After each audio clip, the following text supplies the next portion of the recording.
दोस्तों नमस्कार। ज्योतिष और ग्रह भाई अमरेंद्र में मैं आपका बहुत बहुत स्वागत करता हूँ।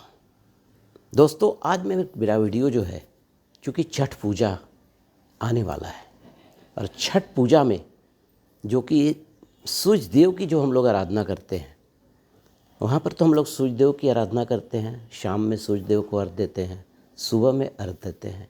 लेकिन एक चर्चा हमेशा आती है छठी मैया, क्योंकि सूर्य देव की आराधना करते हैं, लेकिन यहाँ पर चर्चा आ रही है छठी मैया की। तो आइए हम उस पर एक छोटा सा चर्चा करूँगा, क्योंकि हम ऐसा जानते हैं कि कार्तिक मास के शुक्ल पक्ष की षष्ठी तिथि को छठ पूजा मनाया जाता है। इस छठ पूजा को हम लोग डिफरेंट नाम से भी जानते हैं। छठी माता की पूजा बोलते हैं, छठ पूजा बोलते हैं, डाला छठ के नाम से भी जानते हैं। तो छठ पूजा जो कि पूरे भारत में बहुत श्रद्धा, आस्था और बहुत विश्वास के साथ मनाया जाता है। इस पूजा की, इस पर्व की इतनी महत्ता है कि समझिए आप ट्रेन वगैरह में देखिए तो इतनी सारी भीड़ रहते हैं। कोई बाहर भी रह रहे हैं तो अपने घर में लौटकर अपने परिवार के साथ इस छठ पूजा को मनाते हैं। तो आइए सबसे पहले मैं चर्चा करता हूँ कि छठी मैया क्यों कहा जाता है इस पूजा को। देखिए, इसके बारे में ब्रह्मा वैवर्त पुराण में एक वर्णन आता है। एक राजा थे प्रियव्रत, उनको संतान की प्राप्ति नहीं हो रही थी, तो बहुत परेशान रहते थे। तब एक दिन वो महर्षि काश्यप के पास गए। तो काश्यप ऋषि ने उन्हें एक सुझाव दिया कि तुम एक यज्ञ कराओ। और उस यज्ञ को काश्यप ऋषि ने बताने के अनुसार उस राजा ने किया। उस यज्ञ को करने के पश्चात राजा को एक पुत्र रत्न की प्राप्ति हुई।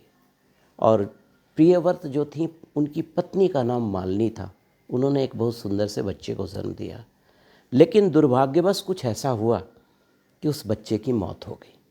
फिर राजा लोग काफ़ी दुखी रहने लगे। एक तो इतने मेहनत, इतनी पूजा इतनी श्रद्धा, इतना सोच, कहने का मतलब कि इतना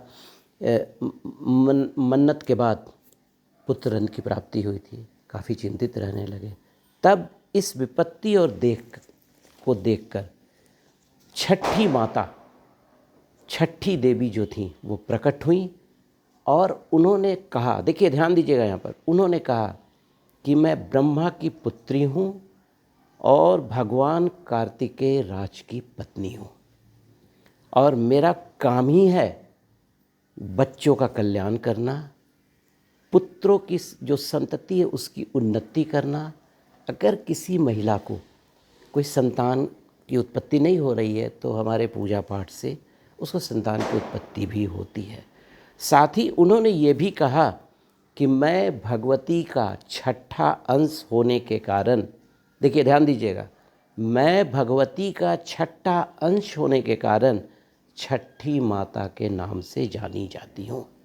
और आपने नौ दुर्गा के 9 रूपों को भी सुना होगा, जिसमें एक चर्चा आती है ना, पंचम स्कंद माता षष्ठम कात्यायनी च। और इस पूरे जगत की मैं रक्षा करता हूँ। और छठी माता ने स्पर्श करके उस मृत बालक को जीवित कर दिया। तो कहा जाता है कि शास्त्रों के अनुसार सूर्यदेव और छठी माता का जो संबंध था वो भाई बहन का भी था। इसीलिए सूर्यदेव को शाम को अर्घ डूबते समय और सुबह में उगते समय दी जाती है। तो इतना तो तय है कि अगर आप किसी भाई को खुश रखेंगे तो ऑब्वियस है उनकी बहन भी खुश रहेंगी। और सूर्यदेव को ज्योतिष के अनुसार संतान का कारक भी माना जाता है, आत्मा का कारक भी माना जाता है। तो दोस्तों, एक छोटा सा वीडियो था, मैंने आपसे शेयर किया कि छठ पूजा को छठी माता क्यों कहा जाता है। तो बहुत बहुत आपको छठ पर्व की शुभकामना।